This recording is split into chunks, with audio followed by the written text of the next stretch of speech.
Hola chicos, Professor Street aquí con otro video. Este es para capítulo número 2, Paso 1, los adjetivos y concordancia, adjectives and agreement. So remember, languages of all kinds use the same concepts to make themselves work and function, right? So there's this idea that grammar is universal, right? So adjectives exist in English, we know them well. Just like in English, adjectives in Spanish are words that describe people, places, or things, right?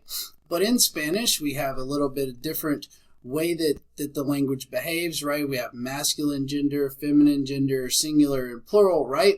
So our words need to account for that, right? So words that end in O, we have to change according to gender in singular and plural. So Señor Calvo is organizado, because Señor Calvo is a male. Organizado is masculine and singular. La señorita Garcia is simpática, right? So señorita Garcia is female, so simpática instead of simpático. So words ending in O, we have to change according to gender and number. However, there are some exceptions to all of these rules, but generally, words ending in E, all we have to do is add ES to show singular and plural. The subject will dictate if it's masculine or feminine. For words ending in a consonant, it's the same. We add ES for singular and plural, and the subject will indicate if it's masculine or feminine. Words that end in dor, like trabajador, trabajadores for masculine plural, trabajadora for singular feminine, y trabajadoras for feminine plural. Words that end in ista, like optimista, artista, pesimista, etc., we istas or istas in the subject again will dictate if it's masculine or singular, right? So another example here, the plural endings. Tengo dos clases difíciles, right? So we know the verb tener, we've been working with this. Tengo, tienes, tiene. Tenemos, tenéis, tienen, right? So tengo dos clases difíciles. ¿Cuántas clases difíciles tienes tú? Yo tengo una clase difícil. ¿Y tú? Remember, try to say, follow along, practice saying things out loud. Super, super important. So just like in English, descriptive adjectives are normally placed after the nouns they described after a verb. For example, with ser and estar, right? Tengo unas clases interesantes, right? I have some interesting classes. El profesor de inglés es amable. So the second example works just like English. The professor subject is verb nice, right? So the adjectives follows the verb, right? However, typical syntax in Spanish, meaning the word order, adjectives typically follow the nouns, which is different than English. We would say, I have some interesting classes instead of I have some classes interesting, right? That's one of the differences between Spanish and English. However, we still use adjectives in both languages. We still make them plural in both languages. The syntax is a little bit different, right? So remember, say things out loud. Remember, we're trying to build these concepts that will continue to repeat in your subsequent Spanish classes. So instead of think of this as trying to understand a concept instead of trying to remember rules.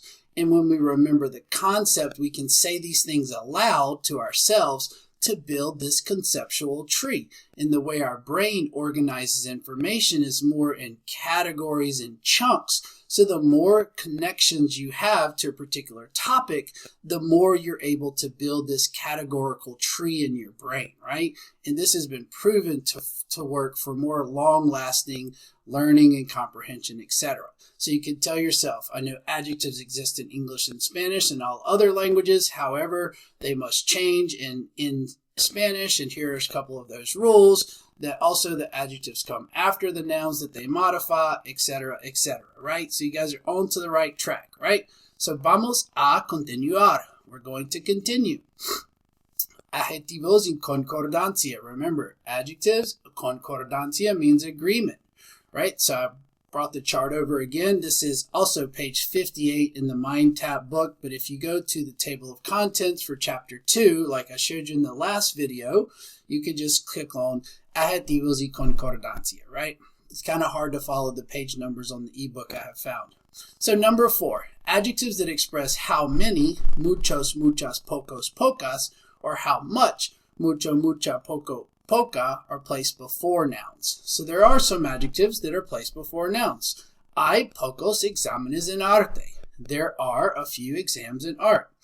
So remember, we did ser and estar, right, with tener, these three fundamental verbs, right? But also with ser and estar, we also grouped in I, right?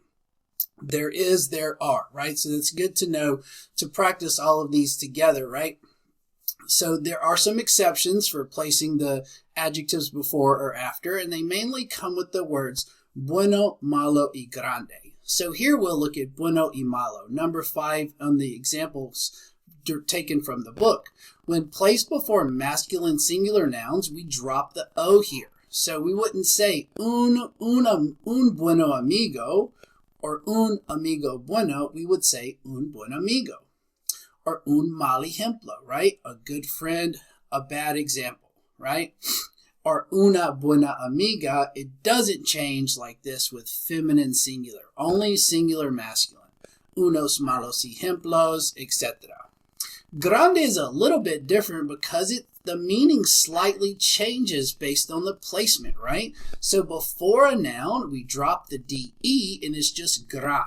Una gran universidad, a great university. Por ejemplo, USC-Sumpter is una gran universidad. It's a great university, right?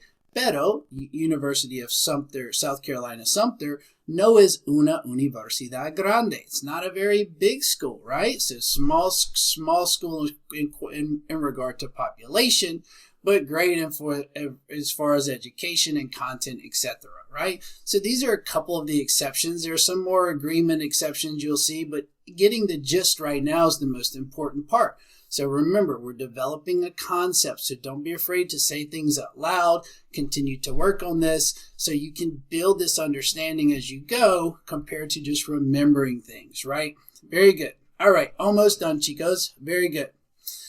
Continuing with Paso uno, the capítulo número 1 is la oración y la negación, right? So the sentence and how to do negative sentences, right?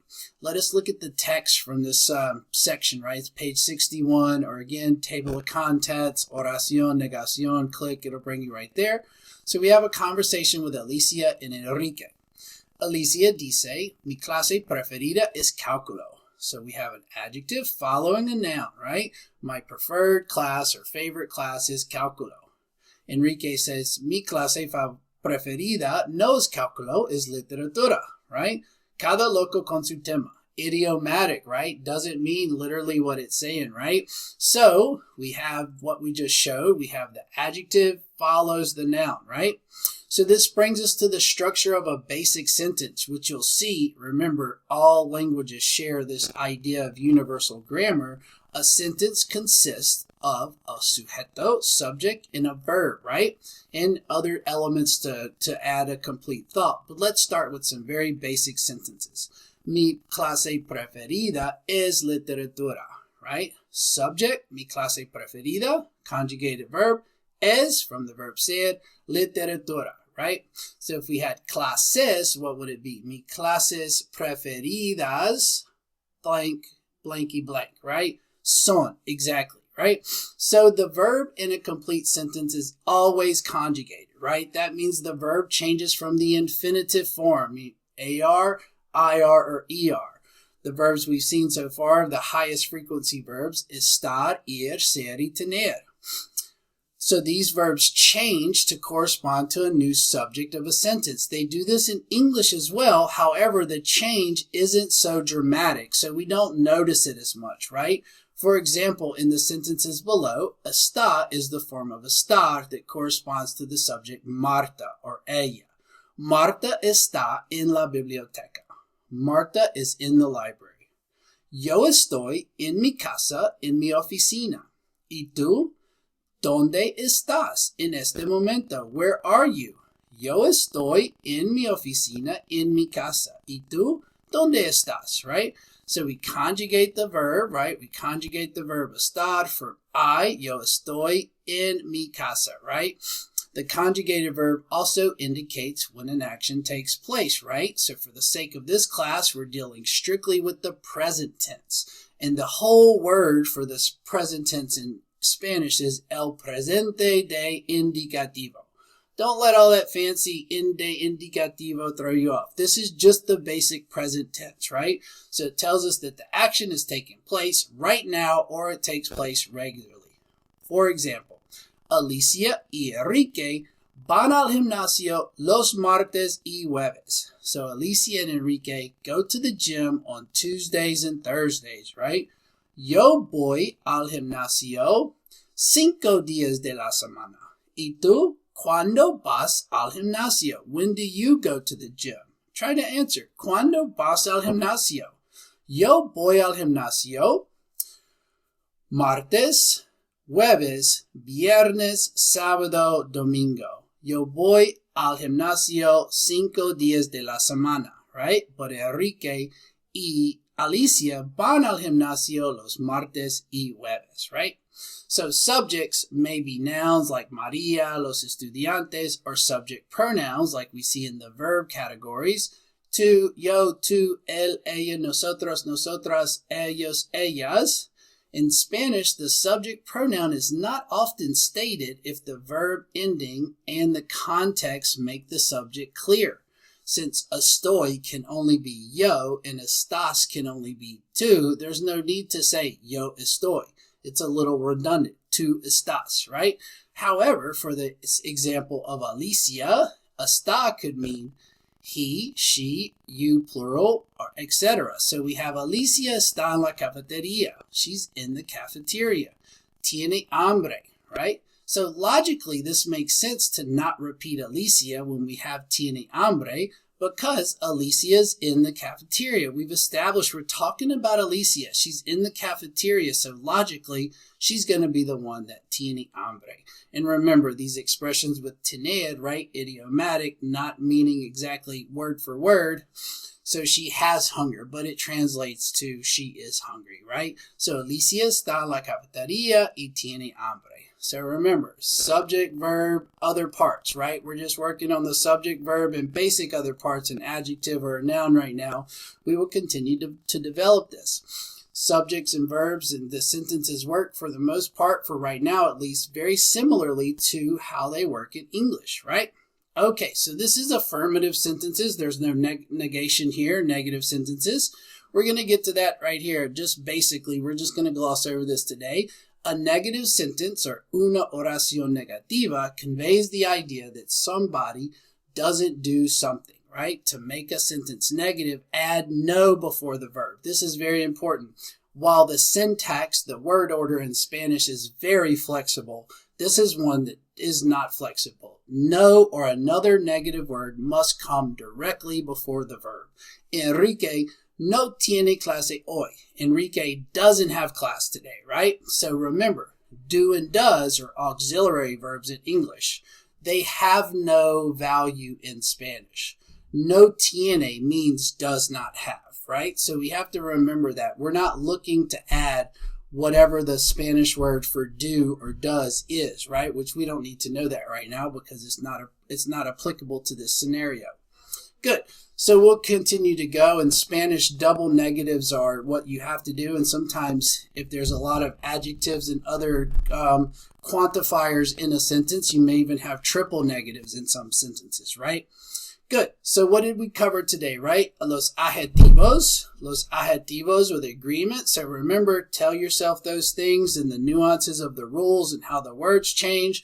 We also did the basic sentences, adjective placement and some of the exceptions to that with bueno and malo and grande, and also how to form a basic sentence and how to form a basic negative sentence. Keep working, chicos. Always reach out if you need some help. I haven't heard from many of you guys, so I assume things are going well. Continue to do your work. Let me know if you have some issues. Thanks for your patience. I know this is my first time teaching the class, so please reach out if you need something. Hasta luego. Ciao.